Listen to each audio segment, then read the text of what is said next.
Okay, so this Ghost Catch Mastery limited research event was a pleasant surprise. To be honest with you guys, I wasn't sure how this event would actually go, considering we didn't have too much information regarding it beforehand.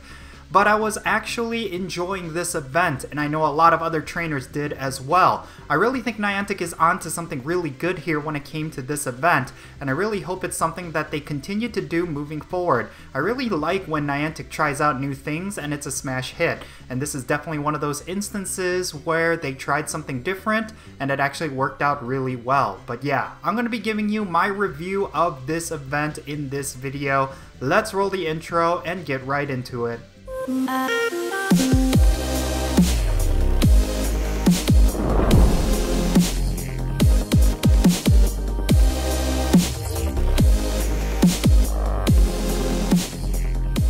how's it going, everyone? It's me, it's Count, here with a brand new Pokemon Go video. Today I'm going to be talking about the Catch Mastery event that we just had. To be honest with you guys, like I said, this was a pleasant surprise. I really enjoyed this event, and I really think that Niantic did something really great here, and they actually gave us an event that was extremely rewarding. So, I'm going to be talking about this event, but I would love to know your thoughts down below in the comment section. So if you have any thoughts regarding this event, I would definitely like to see those thoughts down below so that we could have a great conversation. But with that said, let's talk about this event. So like I said, I absolutely enjoyed it. I was quite surprised by it, and I really think that Niantic is onto something really good here. I really hope Niantic continues to explore different forms of gameplay and different event types that really they could just surprise us with some fun events.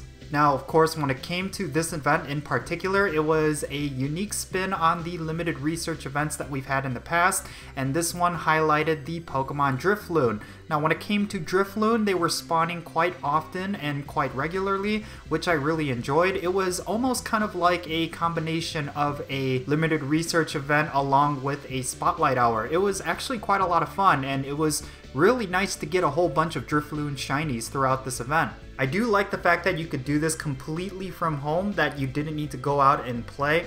I think that was one of the strengths of the limited research events that they've been doing lately. Of course, the last one was kind of messed up because they had a Nanab Berry task that, well, if you didn't have any Nanab Berries on hand, like, it was going to be very difficult for you to complete that task, but it looks like they were able to fix that for this event in particular, which I could really appreciate.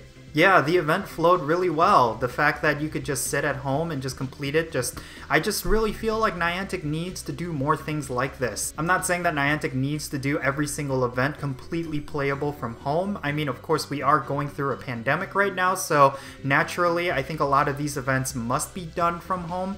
But when it comes to this event, I think the backbone is there for something really cool that Niantic could do in the future. Let's say the pandemic cools off and we are able to go outside again, then maybe they could have this just bolstered with a lot more research tasks from Pokestops. I really like the idea of you being able to farm DRIFLOON and also be able to farm up research tasks as well. Now, the only small complaint that I would have regarding this research event would be the fact that there just wasn't enough tasks at the end of the day. I was able to steamroll through this pretty much within about an hour, and I really felt like it was kind of lacking after that, and I was just driving around hunting for DRIFLOON at that point. I mean, there's nothing really wrong with that. I still think it was some engaging gameplay, considering that DRIFLOON's shiny form is pretty coveted, but yeah, I just felt like there should have been more tasks, and it would have felt even more rewarding.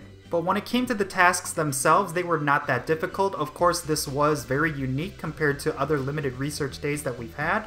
There was a catch mechanic related to it, so there was a bit of a skill involved, and I really enjoyed that fact as well. It's actually quite rare that Niantic actually rewards us for any of our player skills. Like when it comes to catching and when it comes to ball throwing, there really isn't too much skill involved, but for what skill there is involved in there, like, I'm really glad that Niantic is looking into that and giving giving us tasks that reward us for doing that sort of stuff. Like, for crying out loud, we don't even have any achievements that count how many excellent throws and excellent curveball throws that we've had. So I really hope Niantic continues to do things like this, like reward players for their skill, as opposed to just doing a whole bunch of meaningless tasks like catching a whole bunch of one Pokemon. Of course, tasks like that were also part of this event as well, but it was very minimal, and I really did enjoy the fact that a big emphasis on this event involved your curveball great throws and excellent throws. I really wish they did more of it.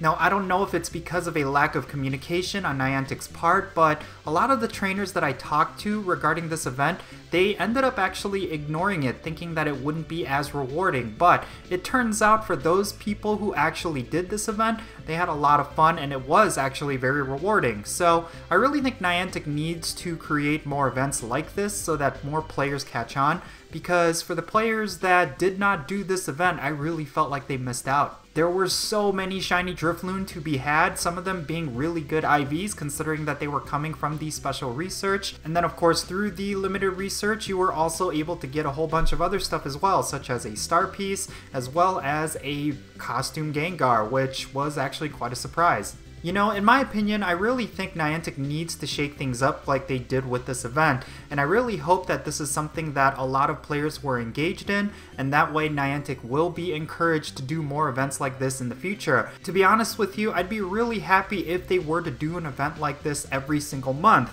and just highlight a different Pokemon every time. Now, I don't know what kind of back-end work goes into an event like this, but to be honest with you, it was just so much fun, and I think it could be something really enjoyable for Pokemon GO players. So I really hope Niantic considers making this a monthly thing, because I do think that Niantic has been experimenting a lot with the limited research event format, and I really think this is a formula that could definitely work.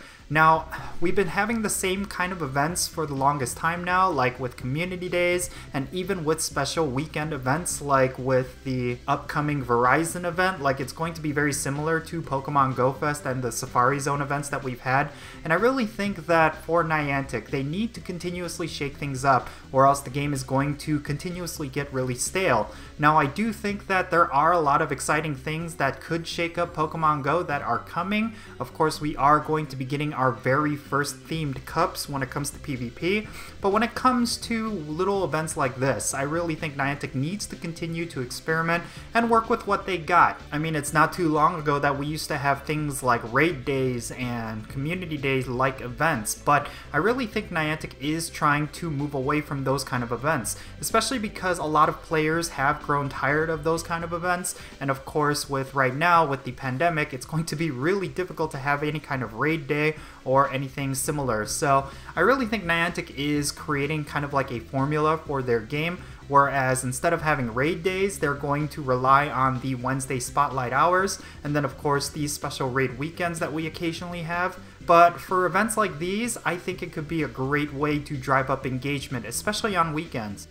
So yeah, case in point, I really enjoyed this event, and I really hope Niantic continues to do special things like this. I mean, anytime Niantic tries something different, I always get my hopes up, and sometimes they deliver, and this is definitely one of those instances where I felt like they actually delivered. The event was a lot of fun, it was actually really rewarding, and I really feel like for anyone that has any gripes with Niantic, you have to appreciate that they've been doing little things like this to really drive up the engagement, to really drive up the player enjoyment for Pokemon Go. But in any case, yeah. So that's my thoughts regarding this whole Catch Challenge event. Did you actually take part in this event? Did you actually end up getting a whole bunch of shiny DRIFLOONs? I would definitely like to know. And make sure you leave your comments down below what you thought of this event so that Niantic could take that feedback and actually run with it. But yeah, hope you enjoyed this video, everyone. I am Count Jinsula. Be safe, have fun, and I'll catch you all later.